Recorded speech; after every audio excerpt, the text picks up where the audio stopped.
and 773-0490. Those telephone numbers once again are 773-0390 and 773-0490.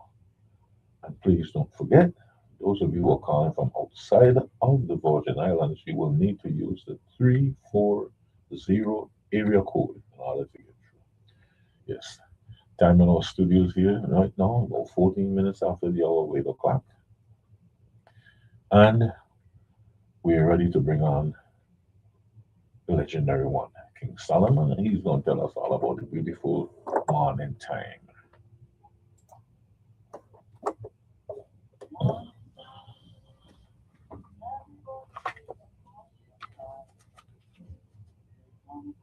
Who's your guest today? Who's your guest today? Um, Kathleen Nolan, she got a new book coming.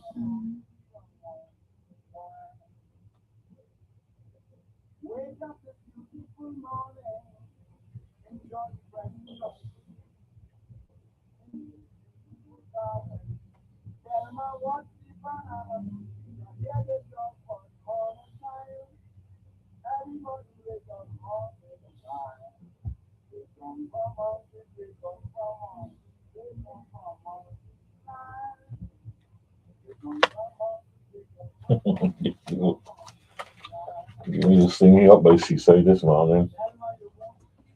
I didn't want to tell me. I don't know.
Oh yes, you know the owls come from mountain side.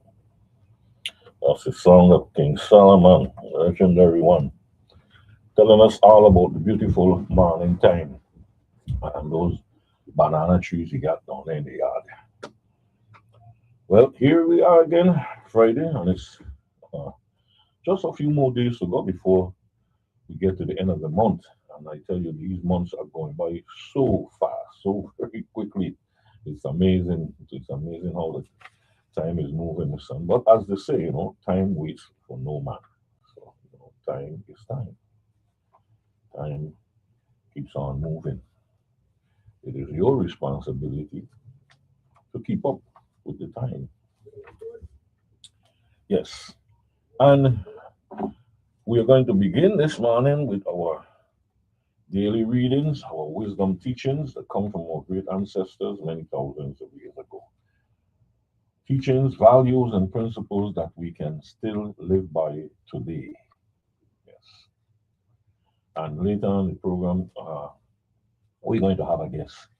We're going to have Miss Kathleen Dowling, and she's going to, grace us with her presence and tell us a little bit about her new book, new publication. It's all about emancipation. And yes, the emancipation story is a big story because it's not just, uh, Well, of course, the main characters would be General Bodo and Admiral Martin King, but there were other players in the story. There were other characters in the story, people that we don't normally hear about, people who also made that sacrifice, a hell of a sacrifice for us to be here today. And so she's going to speak about her new book. So uh, we're going to have that coming in a few minutes, later in the program, a few minutes.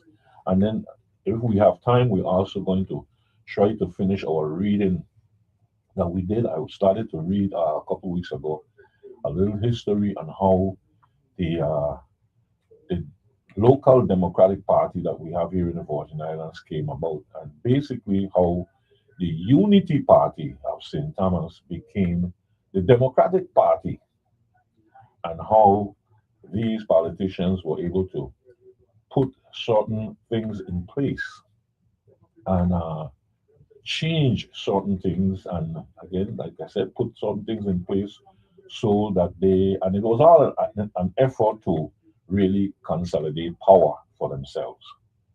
And we are still reeling, yes, reeling, staggering from those uh, those things that were done at that time, those political punches that they delivered to the people of the Virgin Islands. Mr. We're still bearing the brunt of those things. We still, in a sense, we are still suffering for many of the decisions and many of the things that they put in place politically in place back in that time. And this was basically we're dealing with a period of time from basically the early 1960s and could stretch as far back as maybe also the 1950s. But the time that we are going to focus on will be the 1950s, when they actually were able to consolidate power for themselves, when they were able to turn things around and gain control. And as we can see, they still do have a lot of control because uh, many of the older generation still follow them. And then we have some in the young generation who are now following them also. Of course, the majority of the young generation just simply refuse to vote and take part in the political process, which is not a good thing at all. And we are bearing the brunt of that today. We are suffering for that today because that group that constitutes the majority of voters here in the Virgin Islands simply refuse to take part in the political process, and they don't vote. And so uh, things continue to be sort of one sided. But we'll get to that later in the program. Hopefully, we'll have time and we'll deal with that later in the program. Right now, we're going to talk about the wisdom teachings from our ancestors. When a man teaches, he speaks to the future. When a man teaches, he speaks to the future. Speak ma'at and do ma'at. Speak ma'at and do ma'at. And ma'at, as we know, is the ancient symbol for truth, right, and justice. Truth, right, and justice. And to these we may add balance, harmony, and reciprocity. Balance, harmony, and reciprocity. Strive for excellence in all you do so that no fault can be found in your character. Strive for excellence in all you do so that no fault can be found in your character. It is in the development of character that instruction succeeds. It is in the development of character that instruction succeeds. Do ma'at that you might live long upon Do, ma'at, that you might live long upon the earth. Ma'at is that which endures and raises a person and a people up. Ma'at is that which endures and raises a person and a people up. Sweeter is the water of one who has given than the wine of one who has received. Sweeter is the water of one who has given than the wine of one who has received. Do to the doer that he may also do. Do to the doer that he may also do. Let your generosity reach one who needs it. Let your generosity reach one who needs it. It is not food or wealth which sustains a people and a community. It is righteousness. It is not food or wealth which sustains a people and a community. It is righteousness. When character is lost, all is lost. When character is lost, all is lost. The ruin of a nation begins in the homes of its people. The ruin of a nation begins in the homes of its people. And those are some of the wisdom teachings, wise teachings and sayings, maxims and axioms, adages that comes from our ancient ancestors of the Nile Valley thousands of years ago. And they still are as profound and as true as they were then now.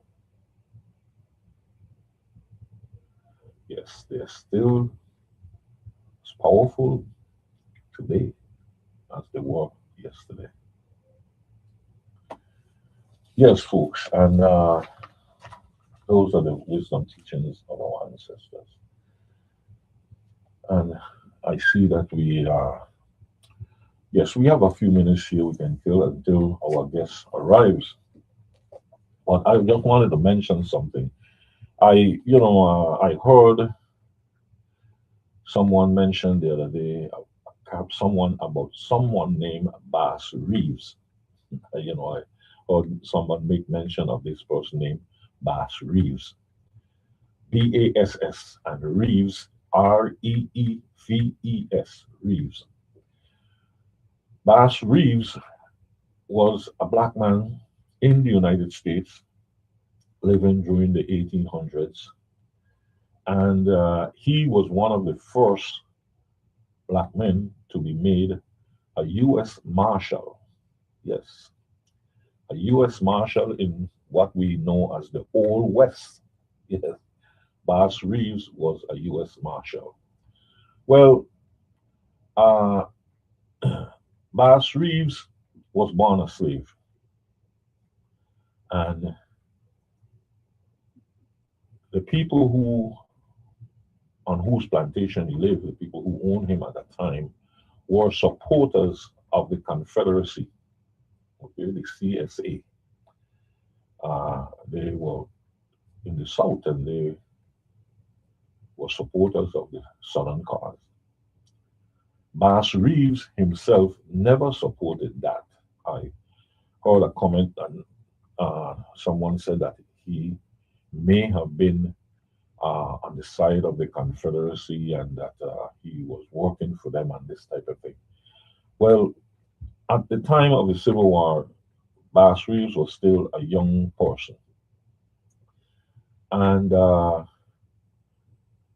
towards he towards the end, coming towards the end of the Civil War, he was probably around in his teens, okay, his teenage years. He was a young adult, and he traveled around with the son of his owner, the son of the man who owned he and his family were solidly aligned with the Confederacy.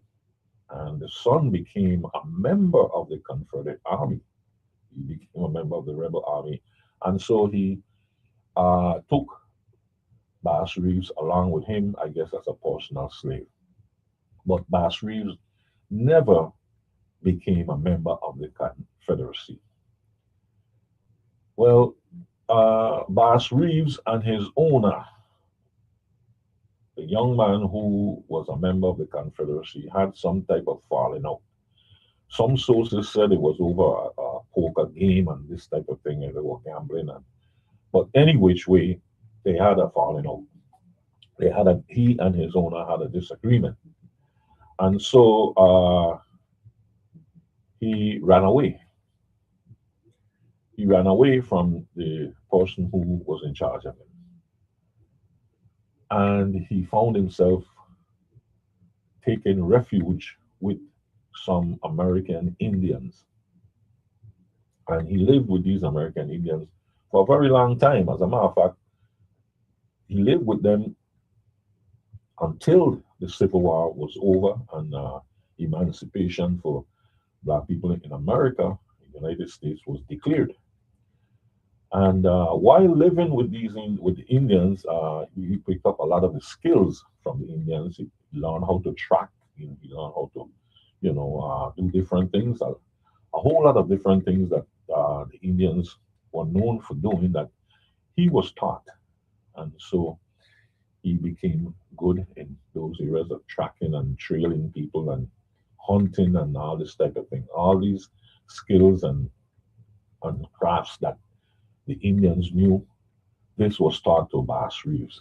And well, anyway, when the Civil War was over and emancipation was declared, he left the Indians and because now he was a free man, and uh, he set up a farm.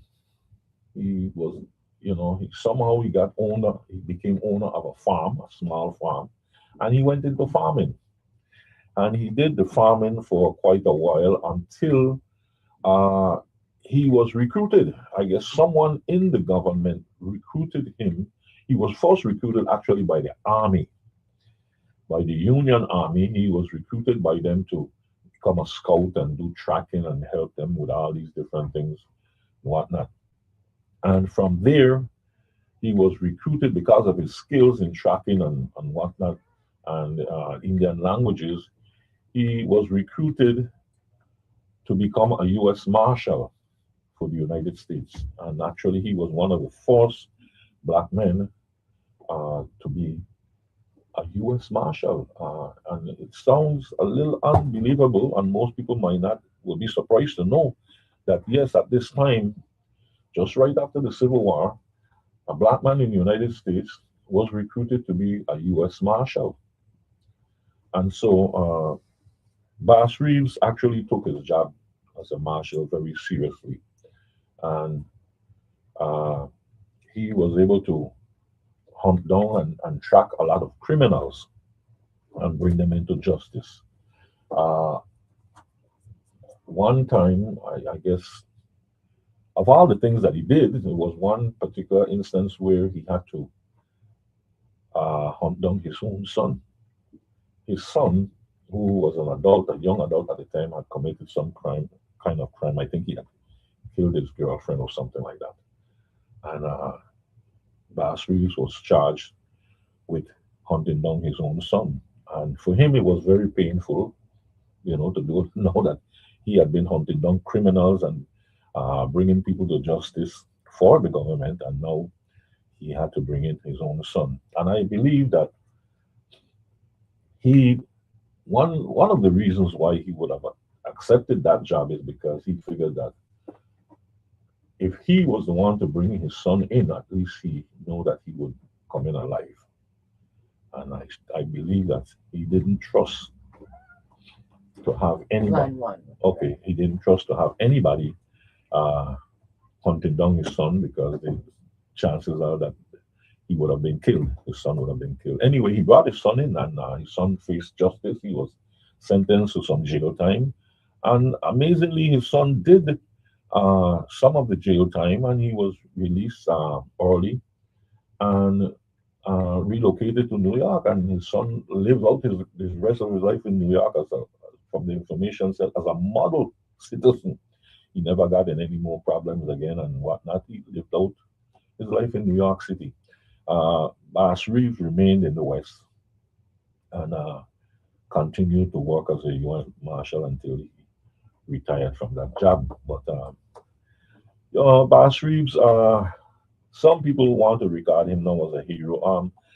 It's kind of funny in a way because he was a U.S. Marshal hunting down criminals. I haven't read anything where he hunted down blacks, any black people, with the exception of his own son.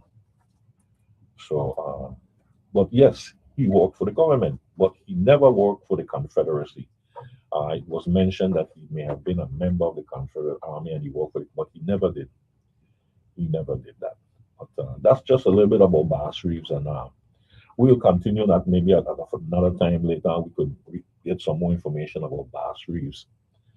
But right now, we have our guests have arrived, and I'm going to take a phone call, and then we're going to bring our guests. So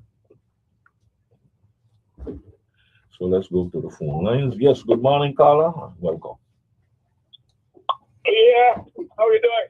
I'm fine, man. How you doing? I heard about. Okay, all right. So everything. I heard down in a bowl of pulpot soup. Oh my. That's a every Friday special. Oh yeah. I see that. Oh, yeah. And who fixed that for you up there? You? Well, I fixed this one myself. Oh, I didn't know you were. I didn't know you were a chef, man. I didn't know you handy in the kitchen then. Let me tell you, when you're hungry, you got to yam. Well, that's true. That's true. That's true. You know, so I had a mother. Let me tell you something. She taught me everything. Well, But listen, I'm not really surprised because most Caribbean men. Yes, I could speak for the Virgin Islands for St. Croix. Right. Very few men, especially like from my generation and older, you will find that can cook. A lot of men who are very handy in the kitchen and very good in the kitchen, Right. So I'm not really surprised to hear that you are also quite handy in the kitchen. Yeah, well, you see, I have always loved cooking and baking, but I don't like to do that. I would quicker clean out and iron clothes. Oh, Iron clothes. I love to press clothes. You see? mhm, But this cooking thing and bake, I don't like back with pan apart. mhm. You see? Now, if you all got away, they'll tell me they always want me cook something for them. And they'll say, the thing you don't cook, don't give me no diarrhea. But it does make the diarrhea higher.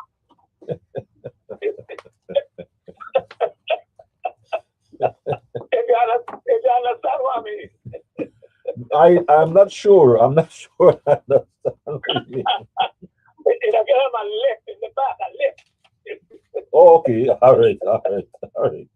Yeah, make the diarrhea higher. Go higher. Higher and higher. All right. I mean, Yeah. I hope you ain't talking about pressure, I thought about sending people blood pressure, All I could do is laugh. All right.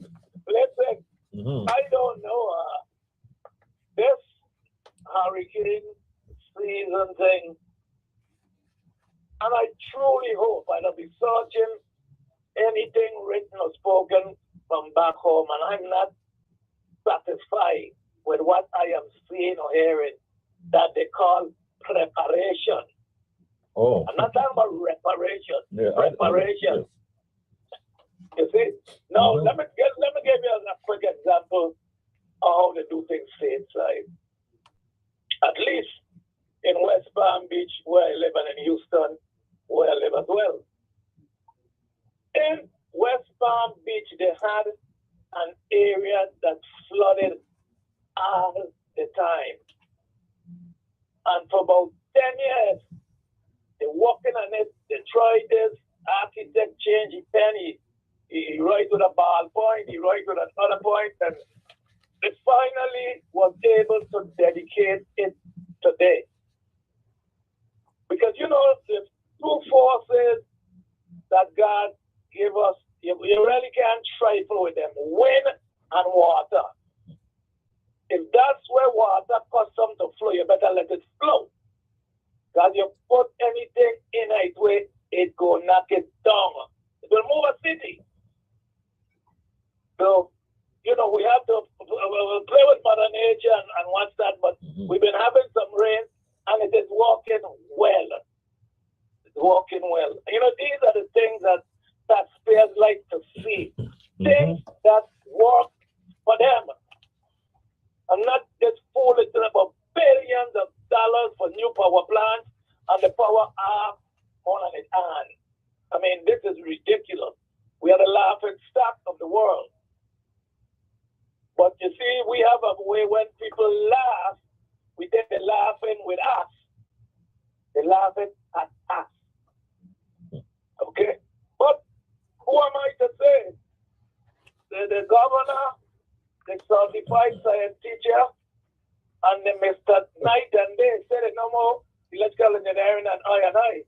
Well, fine, I don't feel the way. But then put it to work, man.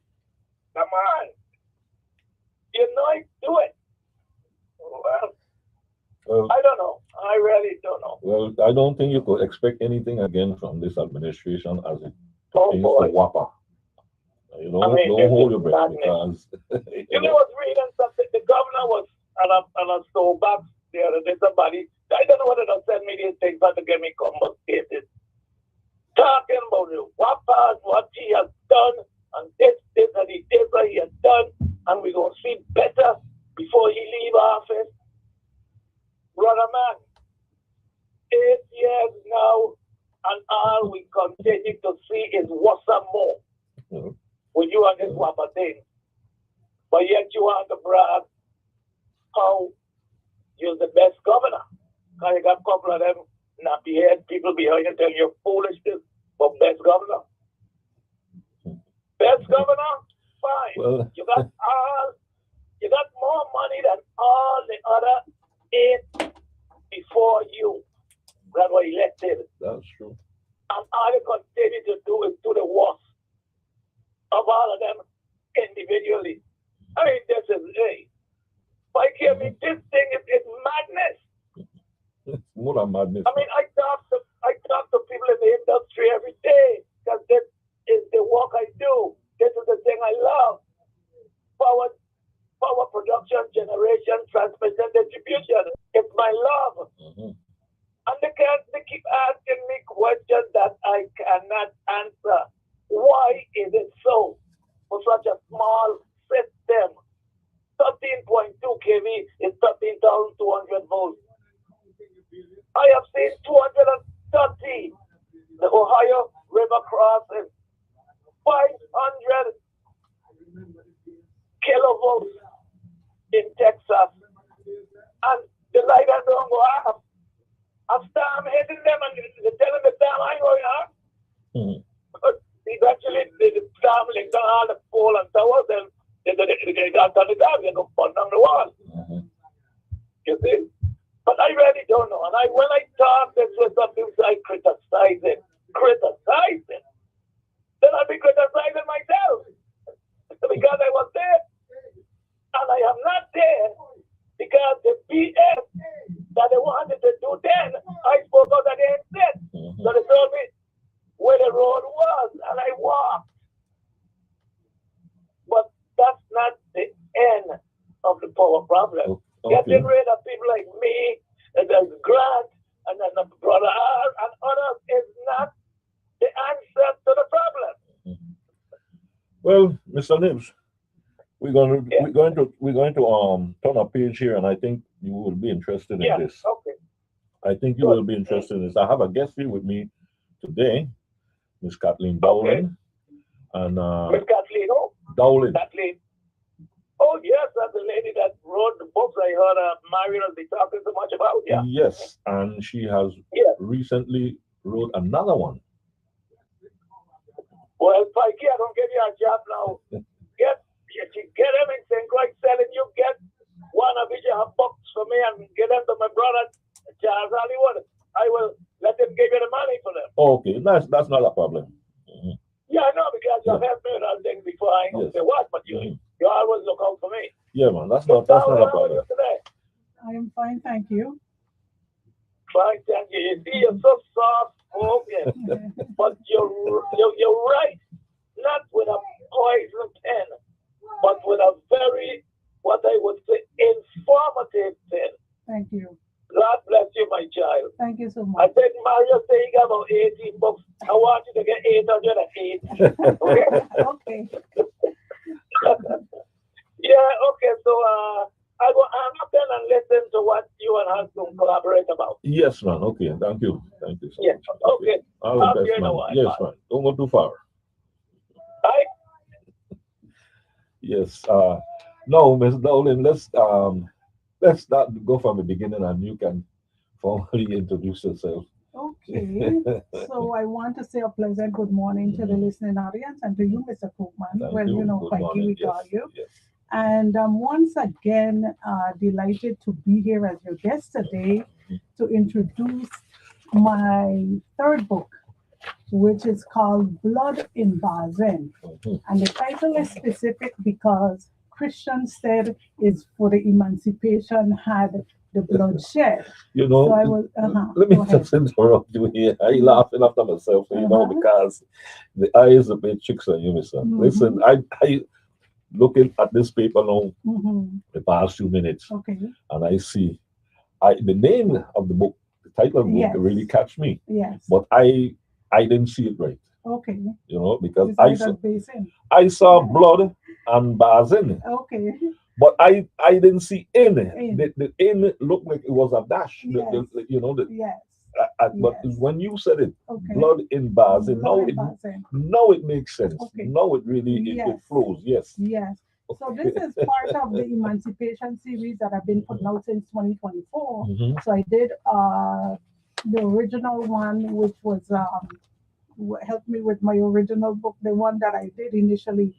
Um, the name is slipping me right now, but nonetheless, last year I did Voice Us Well, and yes.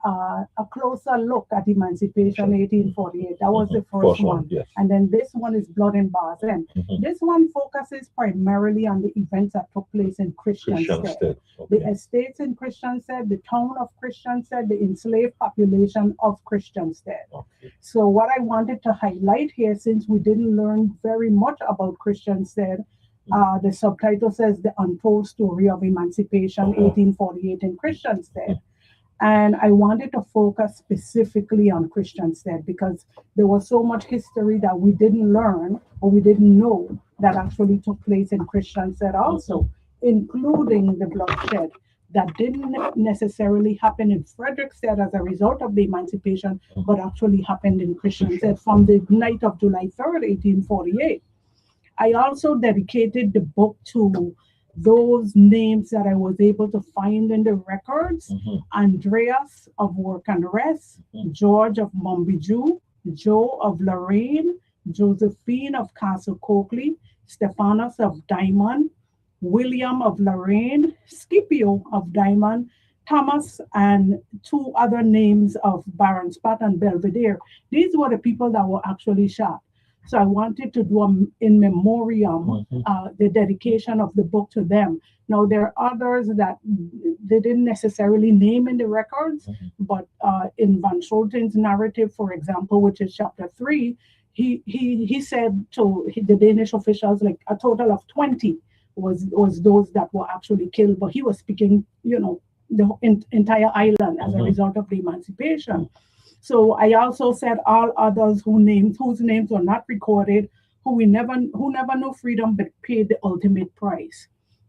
So what I wanted to do first before I go further, this book is on its way to me still.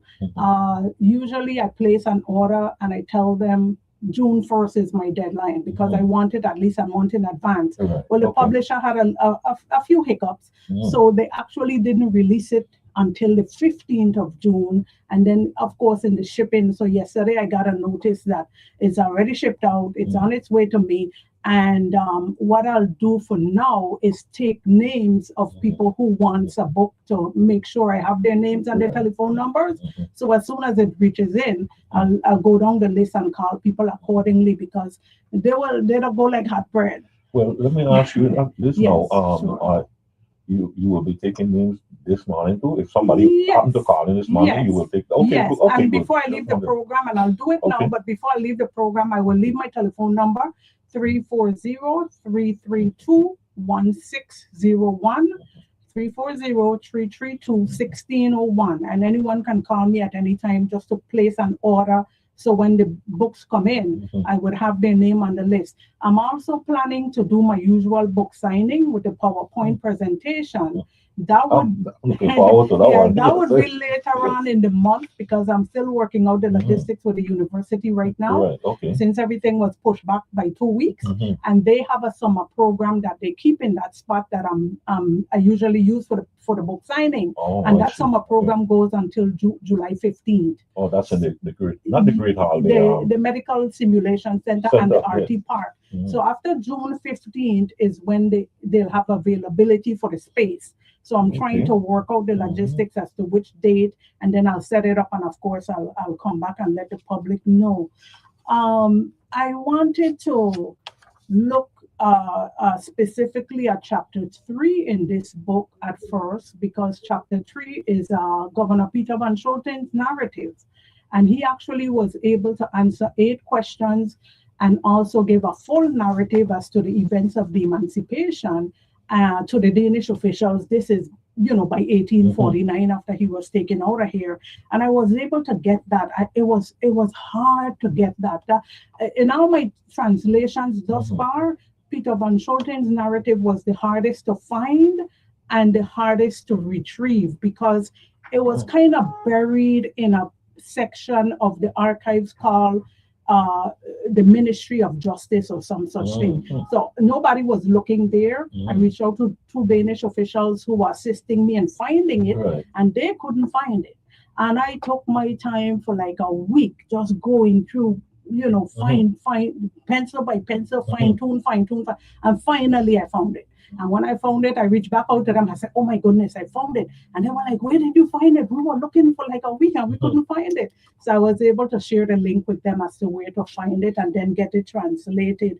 The other section that I'm really excited about. Listen, before you go on, Okay. I just have to commend you, and I don't even have the words to do it because I think this was, hey, what they say, a Herculean job. Yeah. I mean, this was just simply amazing that you were able to do all of this and find all of this information. Yeah. And you did this on your own, and this is the thing that, I like to rub it in with all the others then, because all these other jokers around here, all the pretenders who usually rely on, say they're getting grants to do these things, and they never did this. They never did these things. Yeah. And here it is, you went on your own and you have brought forth all of this information. Things that we didn't, a few years ago, we never had this. We didn't know these things. Yeah.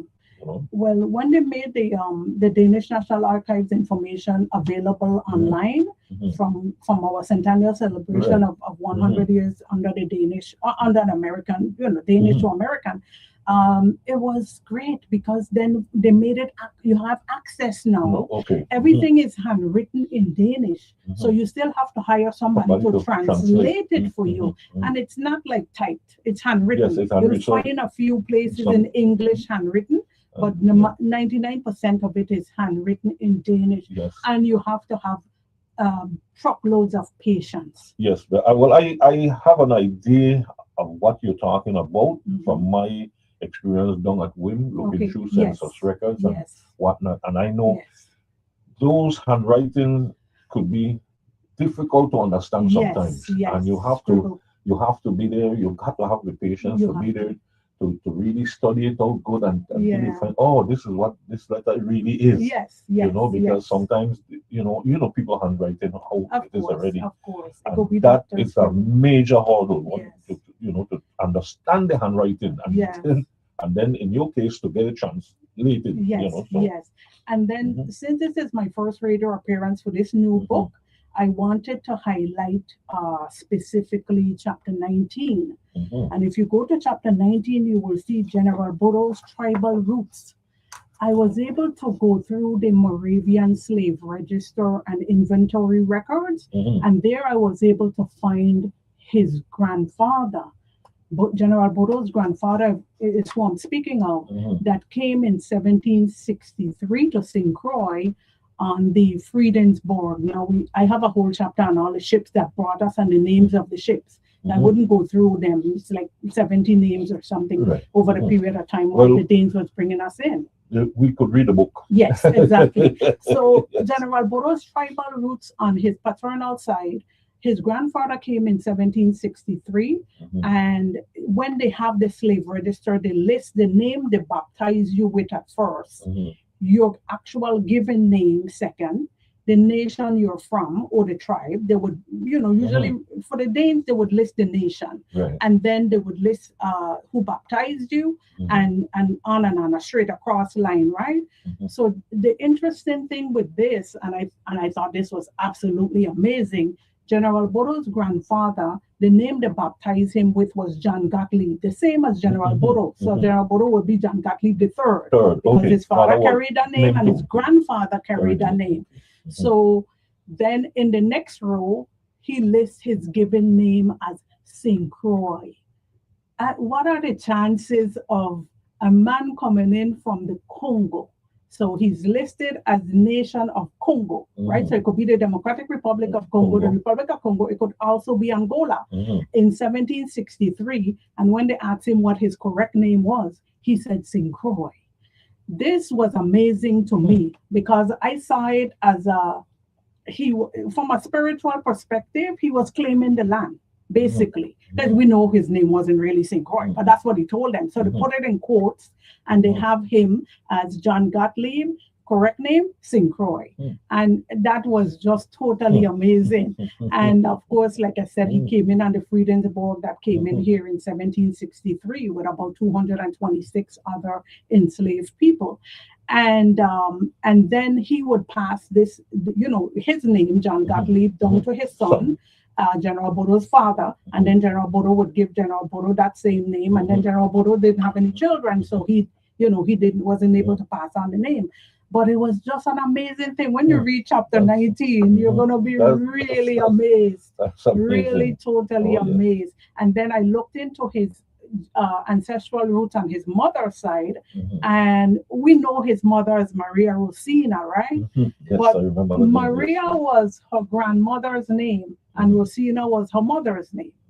So she took both Maria Rosina, and they called General Burroughs' mom Maria Rosina, but this was really her mother and her grandmother's name. So, we then begin to wonder what her real name was. So this was very, very interesting research, very, very interesting. I also have a chat. Well, if you have any questions, you could interrupt me at any time. Because Yes, I can go on and on. the only thing I'm going to let you finish, and then I would want to start over and we go through chapter by chapter. Or you have it section by section. Yes, section by section. Yes. So the other one I wanted to highlight was the section 22, which dealt with ladies alone. I called that ladies alone after the quadrille. I figured so. I smiled when I read that, I have to think, Yes, quadrille yes, sometimes, yes. because I come from that too, right? The quadrille bands playing. When I saw that, that's the first thing that came to my mind. Yes, Ladies ladies alone. alone. So Yes. chapter 22 is called Ladies Alone, and that section deals with just the female who wrote their perspective of the emancipation. Mhm. This was the enslaved population. So they gave testimony. And Mhm. these ladies, came up with whatever they saw on their specific plantations. Mhm. They were able to prevent a lot of the quote unquote looting and what the Danish government call excesses on these Mhm. plantations, Mhm. stealing of stuff. They Right. protected the master's house, they protected a lot of the valuables, Mhm. quote unquote, they chased away bad people who came with bad intentions.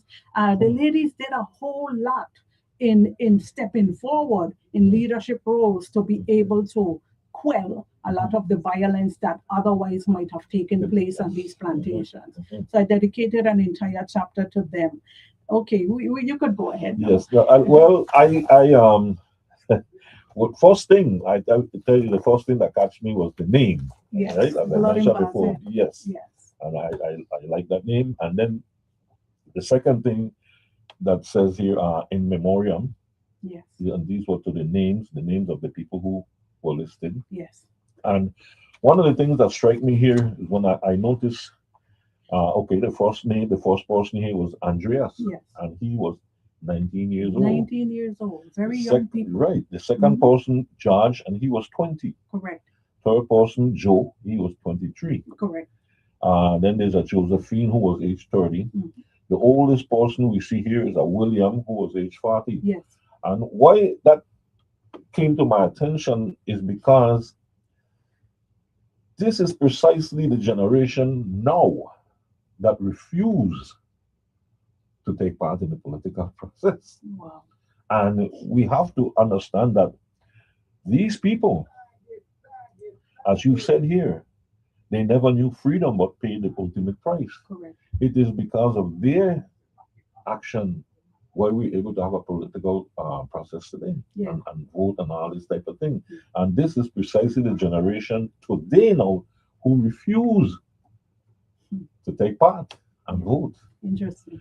But back then, we see that it is that generation who Step were at forward. the forefront, Yes, yes.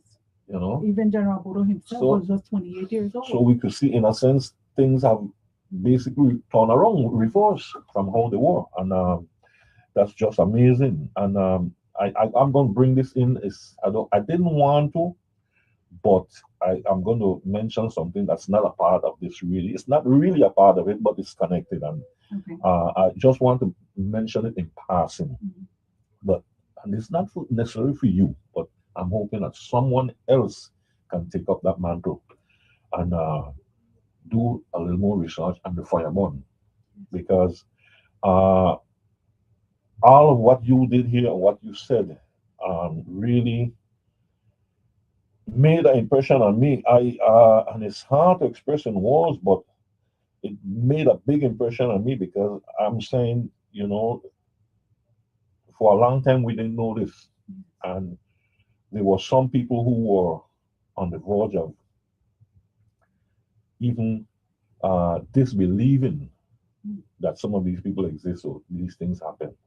Okay, as a matter of fact, I had someone told me not very long ago that Queen Mary didn't exist. Oh, wow. They said they were of the opinion that a fireborn happened, but there was nobody named Queen Mary. Wow.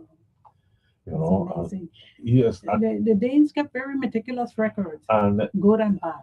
They and kept everything. They wrote everything. and they're of the opinion that since we don't have a whole lot of information about Queen Mary, that she didn't exist. Mhm. Well, I mentioned to them, well, we know basically the year she was born, and we know the date that she died. Not just the year she died, but the date and the month. Yeah. And she The so- time she spent in Danish prison and all this type of thing. All of that And, is and recorded. so they are dismissing all of that. Oh, okay. So I Personal opinion. yes, I just left it alone. But I know that the former senator, in spite of what you may want to think about him or say about him on politically, whatever, I don't look at his politics. I look at the work that he did in bringing forth the information. He was the one that let us know that there was a fourth queen. Yeah. Because for a When long time, James. Mhm. yes, Yeah. because for a long time, uh, one person was given two different names. For a long time, they were imagining this the fourth person to be actually the third person Yes. with a different name and Yes. all this type of thing, So, but I don't want to go into that. Okay. Because Yes. I want to stick with emancipation. Emancipation. Mhm. But I only just said all of that just to say that to show how important this work is, I understand. Mhm. and why we need more of this type of thing. But anyway, let's go again. Let's start from the first. Go through The section. chapters. Yes, chapters. Okay, so the first chapter, Baza Negroes Under Siege. Mhm. This section deals with all the different plantations that they were shooting at the enslaved population. Mhm. So basically, they made statements that, like, for example, St. John over by La Grande Princess Mhm. Estate, Mhm. they shot into the Negro village there. Mhm. And, some of the officials came up and said, but it's just women and children left in the village because all of the men had already gone to other plantations going Right. around and Mhm. so forth. So that section deals with the statements the Danish officials gave that I felt it should be named Bazen Negroes Under Siege because they were really under siege. Right. Mhm. And chapter 2, What Frightened Them.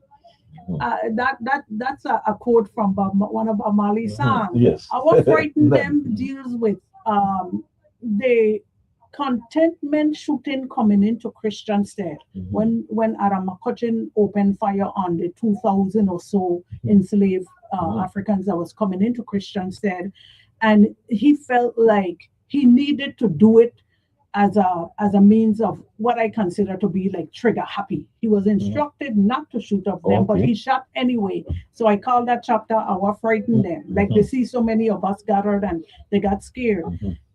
Chapter 3, Peter Van Schulten's narrative. Mhm. I mentioned that Right, earlier, yes. the narrative of Mhm. Peter himself Mhm. that he had to present Present, during his trial Mhm. to the Danish officials as to what actually took place at place. emancipation, Mhm. his actions as governor. Remember, he was governor general for 20 years. Right. So his actions as governor, the things he did to try to prevent, Mhm. on and on. So that entire chapter is his narrative. The next chapter is Peter Van Schulten's Q&A. Mhm. So question and answer. Mhm. They asked him 8 separate questions Questions. specifically. Uh-huh. When the commission of inquiry was in panel, Uh-huh. they wanted these specific 8 questions, and he answered them. So the question and the answer is in that section. Chapter 5 deals with Schulten's main advisor examined. There was a gentleman called Lewis Roth, Rothe. Mhm. He was, you would say today, Peter Van Schulten right-hand man. So he was Okay. the one influencing him, riding with him in the carriage to Frederickstead, going around the country with him after emancipation, the whole Mhm. 9 yards. Mhm. So Chamberlain Roth would have been his main advisor. Mhm. So he would say things like, I was the one who told Peter Van Schulten to go down to Frederickstead, meet Mhm. with them instead of them having to send a deputation up to Christianstead from the Okay. enslaved. And that chapter is very interesting. Back on the record, chapter 6, that one is Lewis Roth giving testimony 2 days in a row. So back on the record simply mean that comes from my stenography background. He's back on the record. Rod did give He testimony. gave testimony, Okay. and then they brought him again the following day for further testimony. So back on the record, that's Mhm. what it is. Chapter 7, Christianstead officials examined. I have 1, 2, 3, 4, 5, 6, 7 officials, Danish officials, Mhm. that actually gave testimony to. Let me just take this Yes. call and see. Good morning, Carla. Welcome. Good morning, Carla. Welcome. Good morning, Mr. Copeland. How you doing? Oh, not bad, man. How you doing? I'm good, thanks. Good to hear that you have a guest in, and the fact that he is producing fact verifiable information with her references, Mhm. as opposed to books that are written and have no references. I appreciate the fact that she's giving references that are fact verifiable, and to appreciate the fact that she's helping to clear up some of the cloudy messages being delivered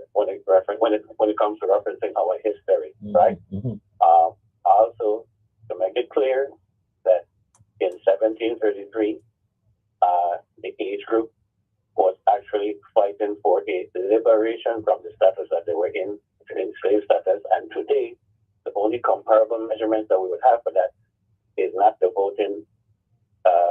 It's not voting because voting, remember, is restricted under the colonizer system. So the further from that, I appreciate the fact that information is being brought forward and have fact verifiable references. I appreciate that from the author. Okay. And I just thought to make that comment. Thank you. All right, man. Thank you. Thank you.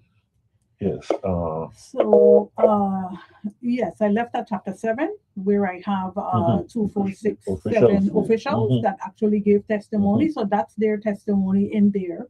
And chapter 8, one of Anahiga's slaves examined. Remember in the first book, A Closer Look, I mentioned that Anahiga herself had slaves, 15, right? So they examined one that actually worked in government house under Peter Van Scholten also, and he gave some testimony as to what went on. This was one of Anahiga's slaves. Yes. But who worked in government house with Van Scholten. Yes. And he identified himself as such. And he also lists some of the other enslaved people that was at Bolos Mende, living there and different places in town. Section 9, a few plantation tenants examined. The tenants would be those who will overlook the plantations while the owner of the plantation lived in Denmark or something. And they would examine some of them to also get their feed as to what took place during the emancipation. Chapter 10, let the record reflect that. Along with back on the record, you could see my stenography terminology coming out there. So let the record reflect that is also some testimony from different tenants and so forth that is part of that chapter. Chapter 11, the conundrum of 2 commissions. Remember, we had heard that 2 commissions were set up, one in Frederiksted, one in Christiansted. So I was able Commission of Inquiry. Yes, I was able to put that conundrum because it created a problem where one group in Frederiksted deciding certain things, one group in Christiansted deciding certain things. So that's the reason for that title, the conundrum of having 2 commissions. And then, of course, Erminja brought in a whole different thing with martial law right after the emancipation. Section 12, what happened at Plantation Montbijou? So what that section deals with is specific to Montbijou. Those who got arrested at Montbijou, what was going on at Montbijou. And then 13, Beeston Hill, at Plantation Beeston Hill. That was also specific to Beeston Hill. Lorraine and Baron Spot, the next chapter. That was specific to Lorraine and Baron Spot, because one of the Danish officials actually testified that he didn't know how many people he shot when he just shot into Baron Spot, just shot into the crowd. He said some of the cane, that was growing, it hit them. So he didn't know who get injured, who get shot. They have to wait until now the plantation owner come forward and say, one of my slaves or enslaved people are missing, and therefore that's a person that might have gotten shot. 15, these were Plantation Sion Hill. No, a little question in between here. Are these 4, 5 places? Yes. People got shot. Yes. People got shot at Montbijou. Well, no, nobody got shot at Montbijou, but people got arrested at Montbijou for doing things at Montbijou that didn't necessarily belong to Montbijou. Right, but Beeston Hill, we know. Beeston Hill, Lorraine, Baron Spot, those places people got shot. Sion Hill, no. But there were also a lot of commotion going on at Sion Hill. So when you read those chapters, you'll see what went on there. 16 is a record of the dead and wounded. So basically, they had to turn in records. Like I said, if you're running this plantation and Sarah was one of your enslaved people, and then suddenly she's missing, you have to turn in whether she's dead or she was wounded as a result of the emancipation. 17, Christians said arrest by age. When you read that chapter, once again, you will see the younger people. I think it's like 49 people out of 76 or so that got arrested. And in that 49 group, they were, I would say, under 24. from 16 The years majority. old. The majority was young, very, very young men.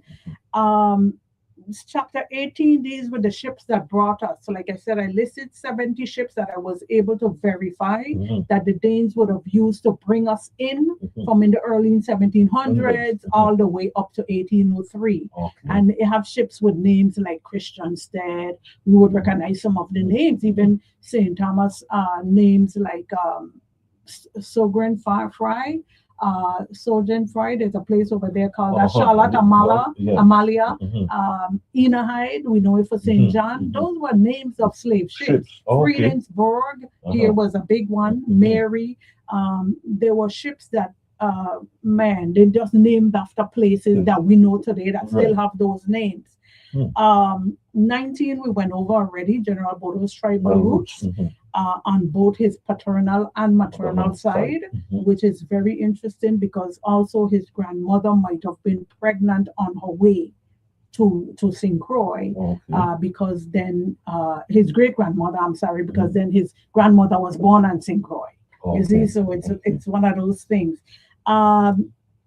Chapter 20 deals with the slave registers and inventory. So there is where I actually show the actual slave register so people can verify John Gottlieb gave the name St. Croix as his real name. And I highlighted everything that needed to be highlighted on the registers. These registers was the Moravian Church. The Moravian Church kept these registers for the enslaved population. And you could get some online and some are not that available. Any reason why it would be the Moravians? They were doing most of the baptisms. So they at that time they kept those records for those that they baptized under the the Moravian religion or whatever. So that's the reason why. And then you would also have later on where the Catholics and because we know from the previous book that Admiral Martin King, for example, his entire family was Catholic. So his records would be there, and then General Bodo was Lutheran. So so that's it's just registers that they kept. And when the actions was going on, it's usually the Moravian missionaries that took down the information. Section 21, I have more on Admiral Martin King because I was able to find him on a 1860 census of Prosperity Plantation. This is after his imprisonment and so on. Father Ryan, who we always hear about even in song, Father Ryan was managing Prosperity. So by the time Admiral Martin King was released from prison, he went to Prosperity to live. Severina, his wife, had already passed. She passed in October of 1848, the same year of emancipation. And his mom and dad wasn't around anymore. So he went to Plantation Prosperity to stay. 1860, he's still at Prosperity. Between 1865, when they did another census, sometimes they did it half year, and not every 10 years, but sometimes they might do it 46 or on the 5th year. I don't find him on 1865 or 1870 census. The last census I see him, he's 43 years old, was the 1860 census. Now he could have relocated to another island or something because I looked all in Christianstead. I looked all over for him. This is after emancipation. So you're free to go. You could move to wherever. He could move to Eastern if he want. But I wasn't able to find him at all on any other census records after 1860. Would that, when he was living at Prosperity, yes, this would have been the time when the general information that you see so far mentions that he was made a rat catcher or something? No, on the 1860 census at Prosperity, he's a first-class laborer. So when they have them as first-class laborer or second-class laborer, third-class laborer, first class is one of the top, as it says first class. So he's listed there as a first-class laborer. So rat catcher, I don't know where that came in. Yeah, that's what I was wondering. I think that was a derogatory kind of terminology to try to okay, he spent this time in prison, so therefore let's degrade him. But I haven't found anything that Martin King was a rat catcher. Supports him as a rat catcher. And I have great admiration for Admiral Martin King, of course. Ladies alone, we already went there with 22. Ladies alone. That entire chapter just have ladies. Those ladies alone. Yes, Nobody yes, else balance. in there. Balance. Yes. I wanted to use balance, and then I said 2 days, and I said no, let's just do ladies alone. That's good enough. I like They'll ladies alone. understand. I like ladies Yeah. alone. 23. Let's hear from Merchant William Moore. That's the man whose store they had broken into in Frederickstead. Exactly. Right. So he gave testimony, and I wouldn't give it away too much because you're going to read the book. But basically, he said, I just went in the fort and talked to the officials there and say, oh, what's going on? Why, I didn't make no ruckus. Yeah. We know he's not telling the truth, right?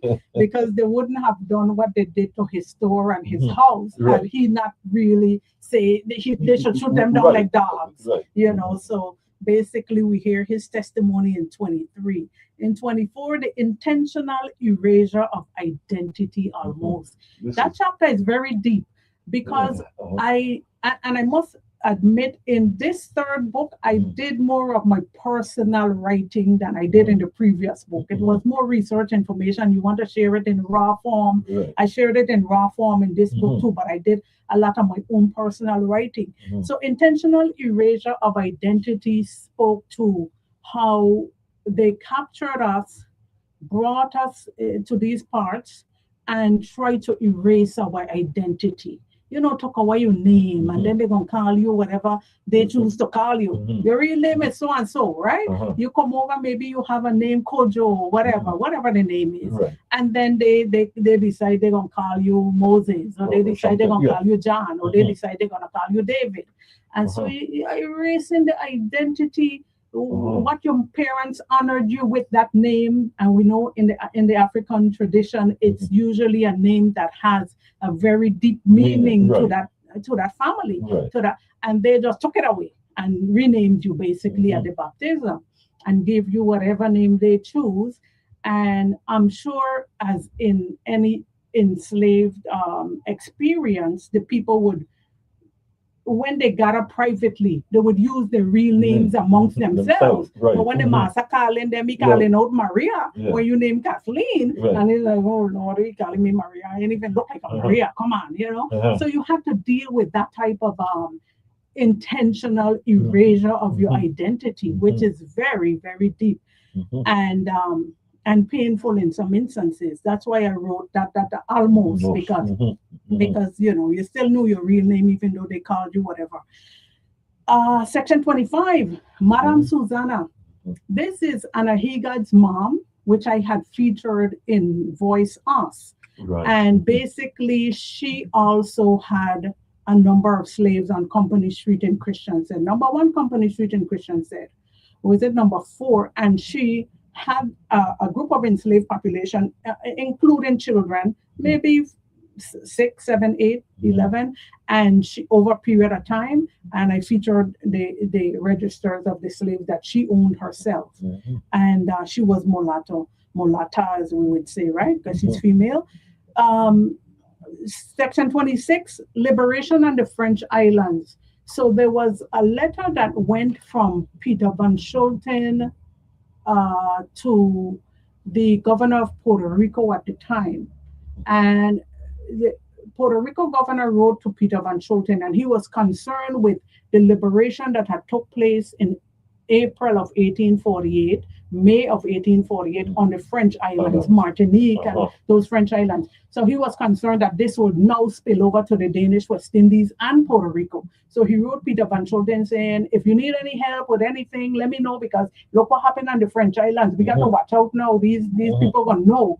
And Peter van Schulten wrote him back, and I have both letters in the book where he's basically saying, oh, well, yeah, things are pretty quiet in the Danish West Indies. I don't think we're going to have any uprising here, but I'll keep it in mind if I need help later on. And then he did reach out for the Spanish troops during the revolution. Then the next chapter some letters found in English. As I explained in the Danish archives, sometimes people would pen things in English. Okay. So I found some letters that was very interesting. It had to do with land ownership, fisherman rights, different things. And I put all of those letters, maybe 5 or 6 of them they were already in English. So it doesn't matter of just putting them in the book. I didn't have to get them translated. And 28, wait, don't tell me. Wait, don't tell me is when I'm going through the Danish National Archives and I'm looking at the documentation, there are sometimes pages that are glued together, stuck together. For all the years, the documents have been in heat or they have been in, certain temperatures. And you can't turn a page or there's a big hole in the page right where you want to get the information from. So I put there, some disclaimers that the translators would have to put. So I said, wait, don't tell me, that little piece I'm trying to get is the little piece that get torn off or missing. All right. So that's that chapter. The other chapter, we made bank deposits. The St. Thomas de Dende and the St. Croix Abbes would run all the deposits that was deposited in the bank on a specific day. So they would run a report and it would have report St. Thomas Savings Bank or St. Croix Savings Bank, whatever. And they would list all the deposits and who made those deposits, not by name, but by profession. So carpenters, architects, this one, that one, and they would list. So I put in there the actual front page where they ran those reports, one from July 8th of 1848 and the other one from 1855, where they actually continued to put those reports. When I saw deposits of 10 cents and 20 cents, I thought the free black population may have made those deposits because they were carpenters and people doing certain craftsmen among those people, just making deposits. Sometimes it's just 20 cents, but you're putting the money in the bank and saving it anyway. And that's chapter 29. So these deposits were mainly made by I would think free blacks. Free blacks, mostly the free blacks. The free-colored population. Yes, free-colored population. And it could have been, because the one for 1855, of course, is after emancipation. So it could have been us too, those who were enslaved, no longer enslaved. Post-emancipation regulations. So there was post-emancipation regulations issued from 1849. So I printed those to, see what they put in place. This would, I guess, this chapter would deal with, or to some extent, I would imagine, dealing with what's the fellow name? Peter Hansen, the governor who came in 1849. Right. Yes, exactly. Okay. He signed on and actually prepared these regulations. So I put the entire regulations in there. And chapter 31, remembering our greatness, that's another place that I actually put my own writing in the book. I would imagine that, yes. And oh my goodness, I'm trying to get us to remember our greatness from the standpoint that prior to enslavement, prior to us being taken out, we were great people, collectively. And I'm bringing back that memory on behalf of the great things we did prior to. The author speaks. That's another area that I actually wrote, where I'm just basically highlighting the portions of the book that had to, tie into the different African experiences. References and citations, of course.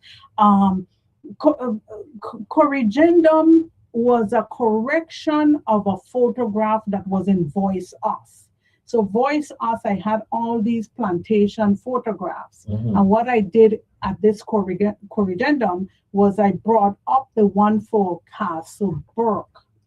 And even though the caption on the photograph itself says Castle Burke, I was told later on by Olasi Davis, Professor Olasi Davis, that photograph was actually Castle Coakley, not Castle Burke. So I corrected that in the corrigendum in this book from the previous Voice Us, and then the author's bio. So that's all the chapters, and that's the entire book. And But it's very very interesting, and it's really a great read, and the research information is extremely compelling, and just to have that raw material and see what they wrote about us, good, bad, different, in Mhm. between, what they testify to, is just amazing. It's totally amazing. Hey, well, Kathleen, like I said, again, once again, you have outdone yourself because, you know, this is some great information, valuable information. This is the things that we need, things that we have been searching for so long, and now we're finally getting access to this information. I think you've done a remarkable job here, standing job. You Well, know, I thank you. I'm humbled by that. I didn't mean to do a remark, but no, I'm well, just kidding. hey, hey, But really and truly, it's a labor of love, because it's intense, as you could mhm, mhm, imagine, mhm, right? mhm. It's very very intense. It takes a long time to put it all together, Mhm. gathering the information, getting the translations done, just being able to Right. put it in its proper order. Uh, So I it's remember extreme. a conversation we had some time back, and Hmm. with reference to something like this, and it's why it's so good to see this is because for a long time, a lot of us thought that not much happened in Christian State. Yes, I remember we having a conversation like that yes, most people figured that nothing really happened in Christian State. Well, yes, nothing happening, but we see the different here now that yeah. a whole lot was happening in A Christian whole State. lot was And happening in Christian said. and as you said here that except for, I guess except for those who were shot in the foot, Yes.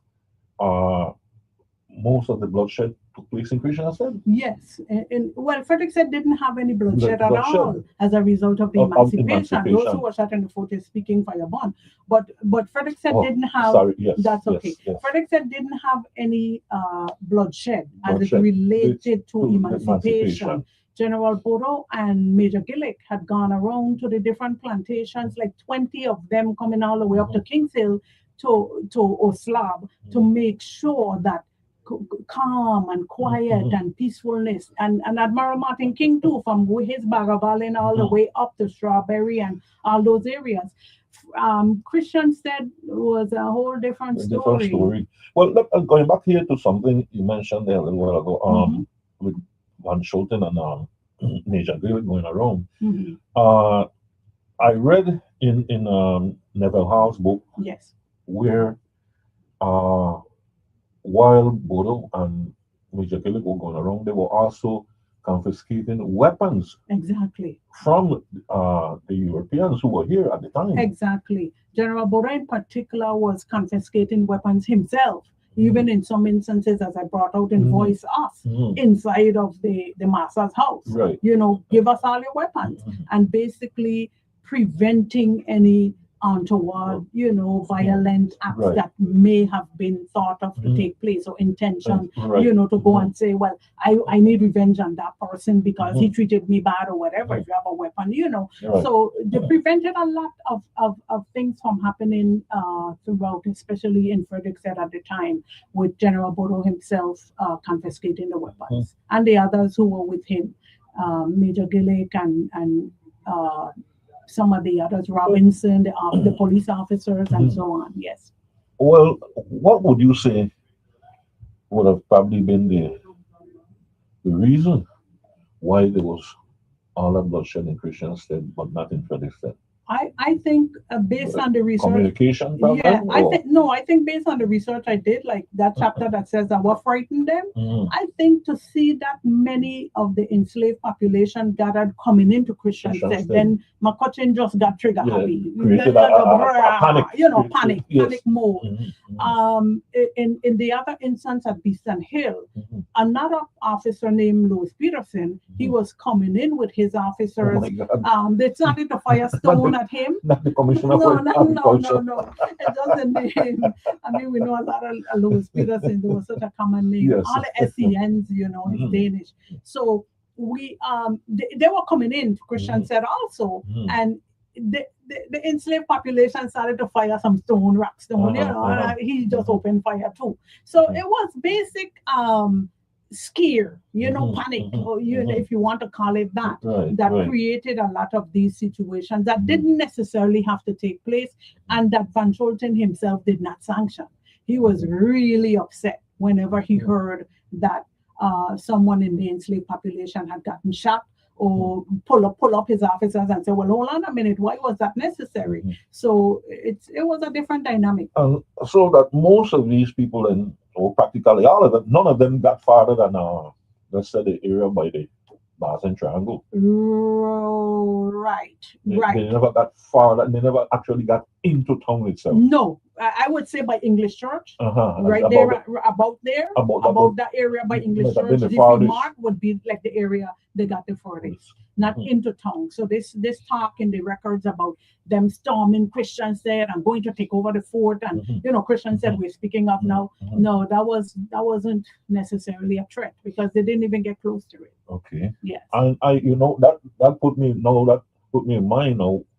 You know, have you ever found anything about those enslaved people from the East End? Because they probably would have had access to Christians much easier coming from the East End. Yes, I did find, and it's also includ in this book, some information from the East End estates. Oh, that's you great, know, which we would have Solitude and Cotton Valley, those areas, but they didn't create much of a problem. Okay. They did not. I would imagine, they were because more it's hardly quiet, mention more, of it. yes, exactly. There's practically no mention of them. So, and at one point, Van Scholten himself had sent some officers from, say, Altoona Lagoon going east to, you know, basically to check if anything's going on. And they came back with a report that no, those plantations on that side of the island are very, very quiet. So there was nothing happening. They had gotten, it was a rumor at first, that they had gotten a rumor that said, oh, wait a minute, Eastern is looking to create, you know, some kind of disturbance, but it wasn't true. Once they checked, it wasn't true. Yeah, and I could imagine at that time, there would have been, you know, a controversy with communication.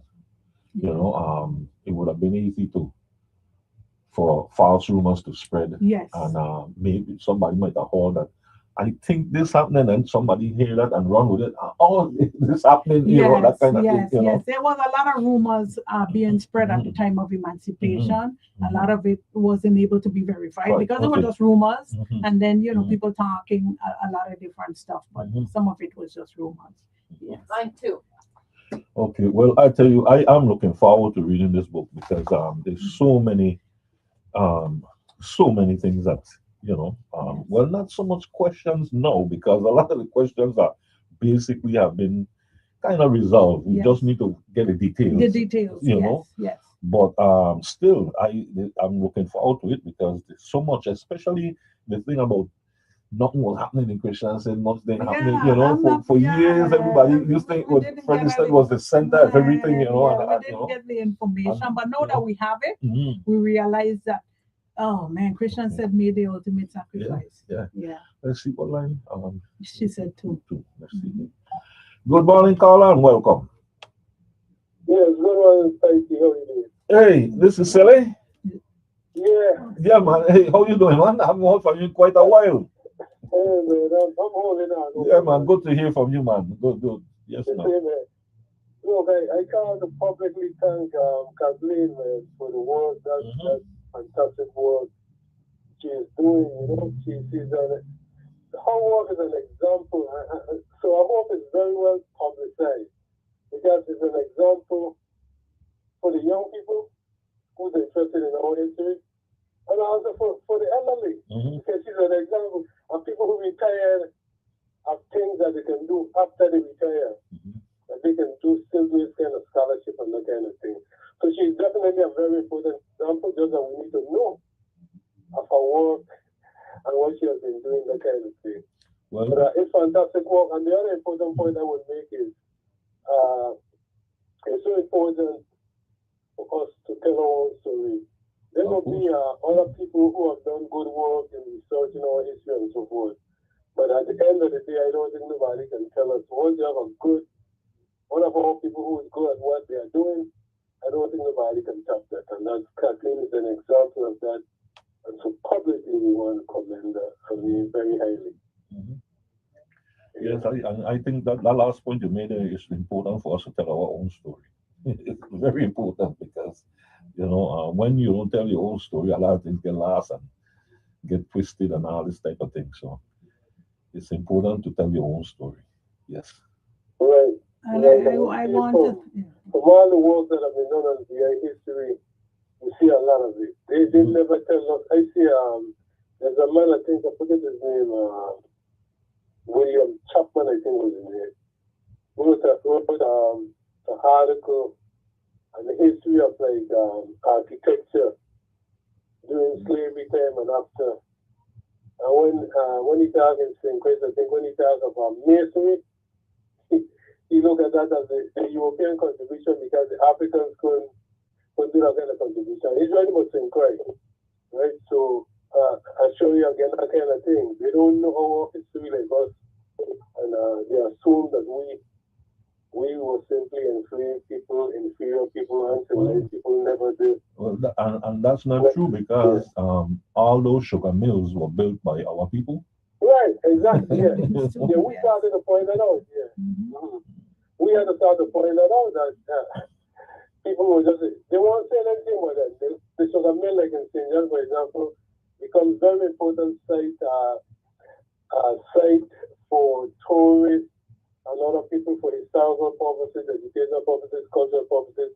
They're very, very important historical sites. But they never talk about the people who build them. Mm-hmm. They'll go and talk about what they do and how they make the cake and they turn the rollers and so forth. But they never talk about the great people who build them. And in St. John, you have a man who died in 1919, I believe, who rebuilt a fantastic mason from the PVA. And he rebuilt Katzenburg. He built one over there on the island at the Whistling Key.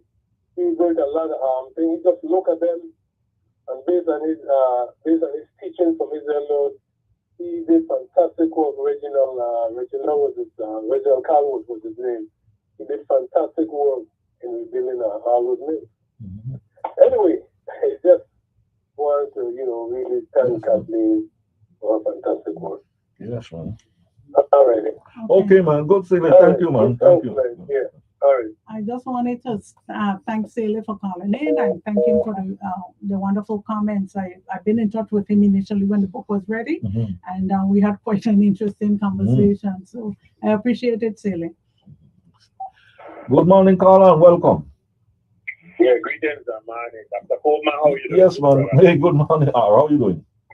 Hey, good, man. I see you have my classmate in your studio. Oh, okay. Yes. Is Dolly?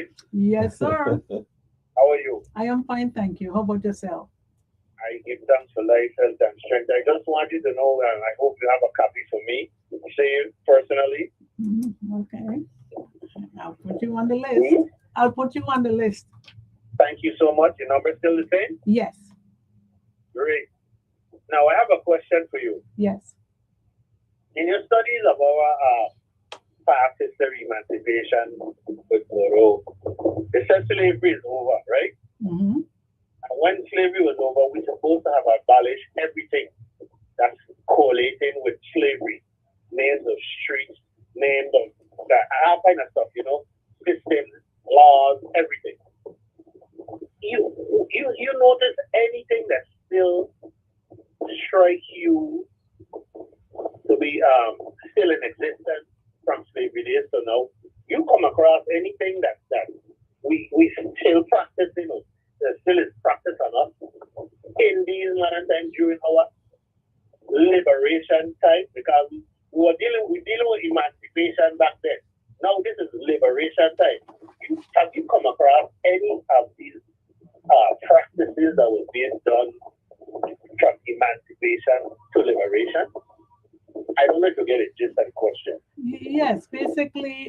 that's what I was telling Mr. Copeman in chapter 18. I have a section called the ships that brought us. And I list there 70 ships. You'll find a lot of the names are names on the plantations. They had a slave ship that brought us here. And I put the year of the voyage for each one. One is called St. Croix, Christiansted, Friedensborg. There is names of slave ships that we're still using on some estates today. So that's just one example of some of the things that are still, still here. Okay. And when they said they abolished slavery, everything was supposed to be gone. Mm. I mean, it's good to know our past history, but now who's writing the books from after we reach emancipation? Now who's writing the book for? I guess I'm gonna charge you with this one. Oh. To write the book for liberation from that time till now. Oh. Who's doing the research and who's writing our history now as we speak? In our time, you call man like Dr. Copeman and yourself, is involved in this process. Who's of anybody that's doing that right now? No, I can't think of anyone. What comes to mind initially is the very recent late Richard Schroeder, but I can't think of anyone that is doing current history books. Okay. I just wanted to know because I know somebody will try to attempt to do it, but it has to be done correctly, and it has to be, like the days documented, meticulously, so that we could get all the gist of what was happening from that time to now, the present 2026. You understand what I'm saying? So Yes. I just hope that somebody could pick up the mantle and start writing about now. We know a lot about that, and we know what emancipation is the way to liberation. Now we are on the cusp of liberating ourselves. Who's going to take up that mantle? That's my question. Thank you for the time. Dr. Coleman is always good. And classmates. Yes. Yes. You remember Dr. Coleman used to teach us, right? Yes. Okay, good. The Smith class in And Peru. one people think that I don't be talking, that's it. You were in that class? Yeah. Yes. Enough respect to both of Okay. you. And Thank All you for right. Hey, calling. good to hear from you, R. Good to hear from you. Yes. same with one love. Okay. Wow. He sometimes he just trigger my memory back to them times, but I can't remember all. I You remember can't him, all the but I students. can't remember all the Yeah, it people. was a lot of us. It was a good bit. Yeah, I said he's time on 1972. I know. I know. I was there. Yeah. So if you have any further questions, like I said, and I'll repeat again, I'm keeping a running list for those who want or request a copy of the books from me. They're on their way. It takes probably a week to clear customs, usually, and within a week it can clear. It usually takes about a week to clear customs, depending on the amount of boxes that comes in. And so I expect in about a week I should have the books in hand, and of course they'll be available at the bookstores, the one across the street, and also UVI bookstore, and wherever else, possibly at the Botanical Gardens. Anyone can call me at any time. I usually have them in my car, 340-332-1601, 340-332-1601, and I'll put you on the list because they go very, very fast. And I think we had a caller. Okay. Let me see. Yes. Good morning, caller. Welcome. Yeah, I just tuned back in. I heard Brother R just briefly. Yes. I guess he was going off.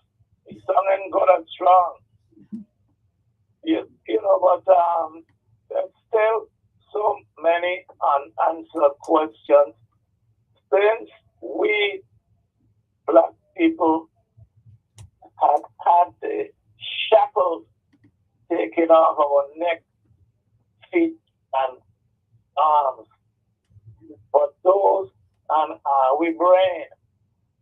Some of us still seems to be there.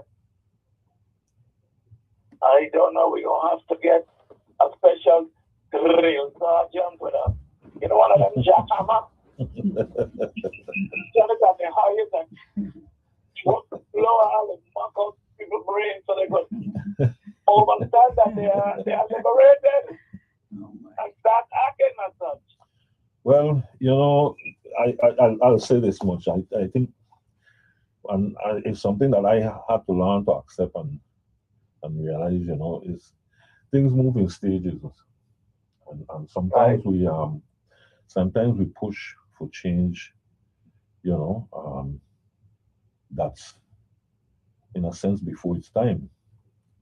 Sometimes those of us with the knowledge and we become impatient and we're looking for change right away. But a lot of these things they move in stages, and I try to tell people I move in stages because as simple as it may seem, just 150 or 100 and something years, 175 years ago, was still in slavery, Right. And when you look at it, in some ways, 175 years not a very long time. In some ways, it is a long time. In some ways, it's not a long time. And we went from slavery to contract labor, and then we had the fire burn, and since then we had David Hamilton Jackson who started the first labor union, the first legal licensed labor union in the entire Caribbean. Right. And then from then there was a long period until we get to modern times. People like Senator Bob Bryan and others, Right. and things move in stages because I hear people today say things and act as if, well, how St. Croix is right now in 2026 is how the people were thinking, let's say in 1976. And I could tell you, and I could tell no, we were not thinking the same way, or I should say the majority of us were not thinking the same way in 1976, the way we are thinking today in 2026. These things move in stages. Senator Bryan and even Mario brought a lot of awareness, a lot of consciousness to the Virgin Islands. Things that the majority of people didn't consider, didn't talk about. Now they're being talked about. So we can see, we have to see that these things sometimes move in stages, and sometimes they don't move as fast as we might want them to move, but it moves in stages. Yeah, but I agree with you in some respect. Let me just say this again, though. The fact that after all these elected governors, for God's sake, and the closest one, I believe that the one that came the closest was first Cyril Emmanuel, and then second Fort Bryan, even though he never made it to the governorship. Because I believe very strongly that the two of them, let's say King was able to serve his full 8 years, 2 terms, and brought Bryan likewise. Things like that have been producing so much food. I mean, it got the Fourth Island. I believe that we would have been in a different place. We could have been in a better place than we are now. It's hard to say, but I believe we would have been in a different place.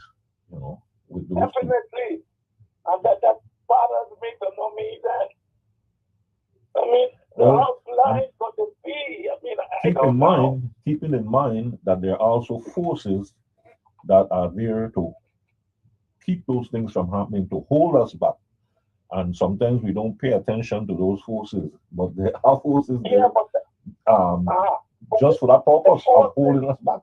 Yeah, the forces I see with our misleaders is that they will go with anybody who they could get something from. Well, I mean, yes. for the current government to say there's no farming program because we don't like it, we ain't dirty.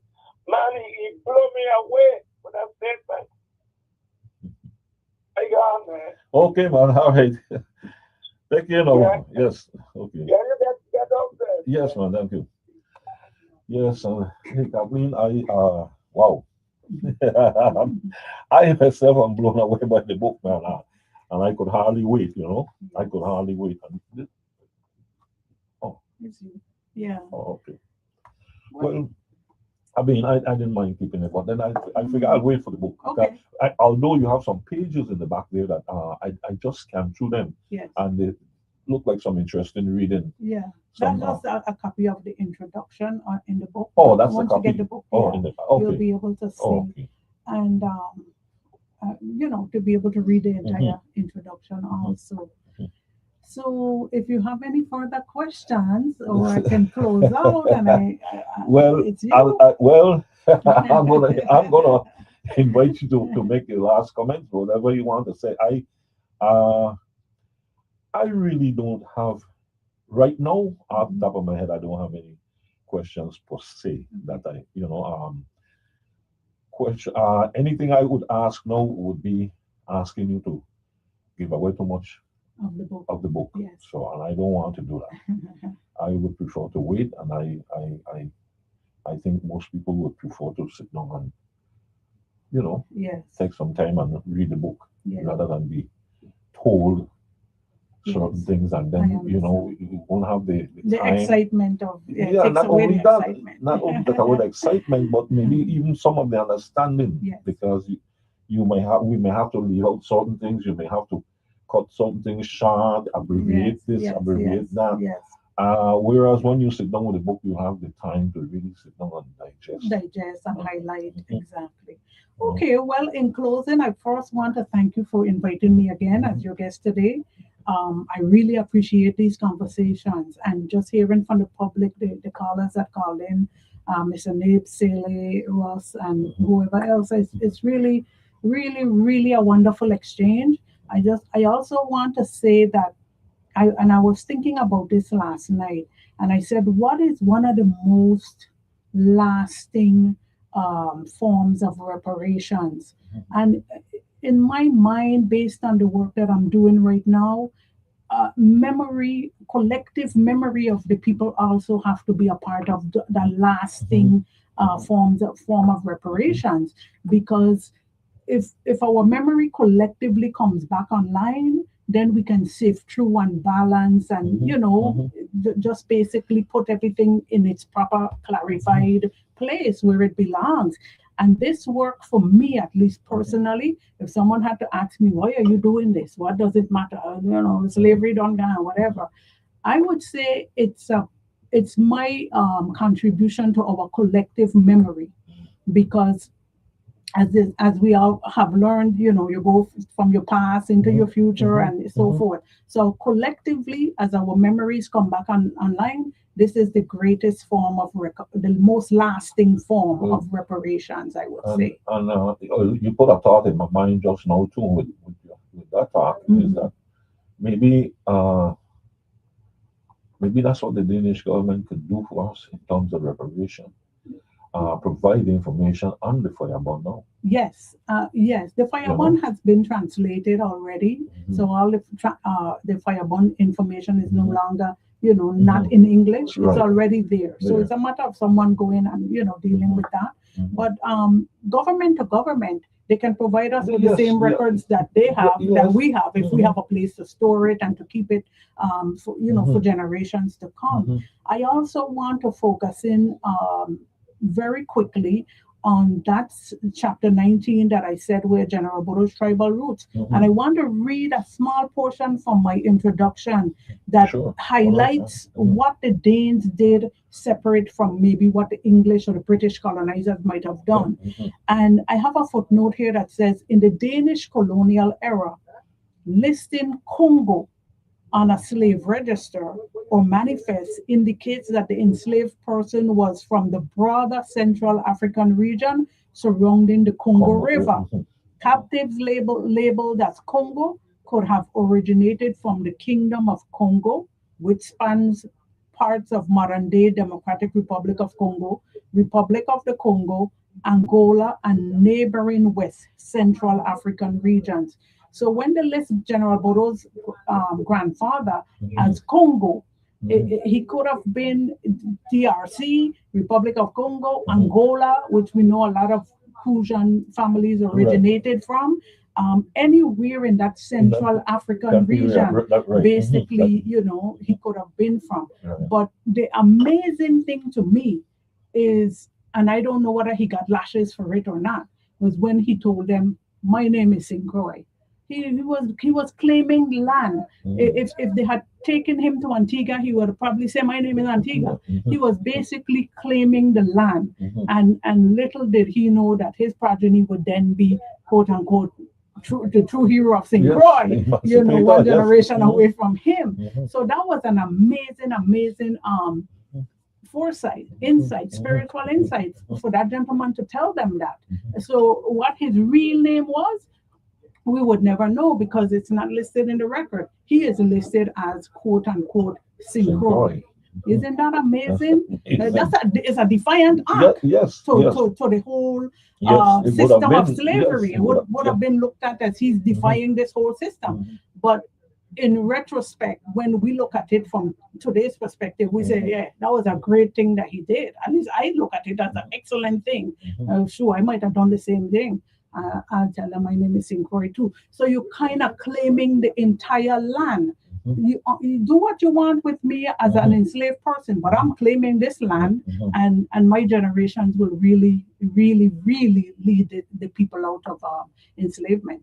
That's an amazing thing. Yes. Yes. I mean, So I want to close on that note. the story just becomes more more intriguing, more fantastic, more complete, more whole. Something we As should it be goes, proud of. yes, as we go along. I mean, hey, it's just amazing. Yes. But we are up to it right now at the top of the hour, and Russ is coming on. okay, online, yes. And Kathleen, I want to express my thanks and my appreciation to you for gracing my program, for I coming on my appreciate it. program to discuss your new book. And this was the first program I came on, believe it or not.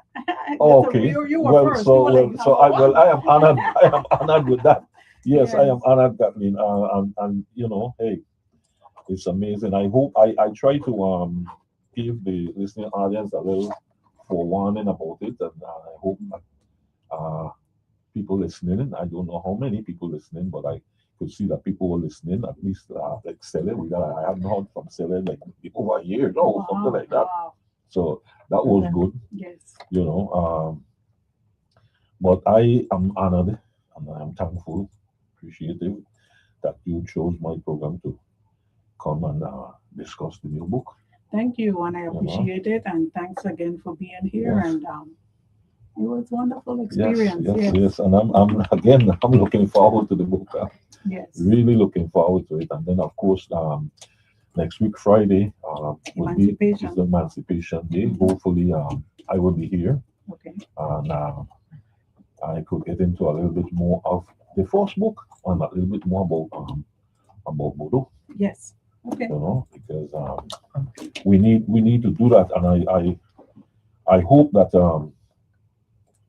one of the things I hope is that the other authors use your work as a reference, Yes. and they should. And I know Harald Willax produced a new Yes. book. It's basically a textbook for about maybe third grade level, fourth Okay. grade level. Okay. But I hope that he would make use of a lot of the information that you brought forward. Yes. You know. Mhm. And with that, I would have to say, time for me to head out of town. Say good morning to everybody, and thanks once again, Kathleen. All Thank the you. best to you, and Thank you. but it's time for me. And yes, Ross will be here. He will be coming in, and he'll be doing his thing online.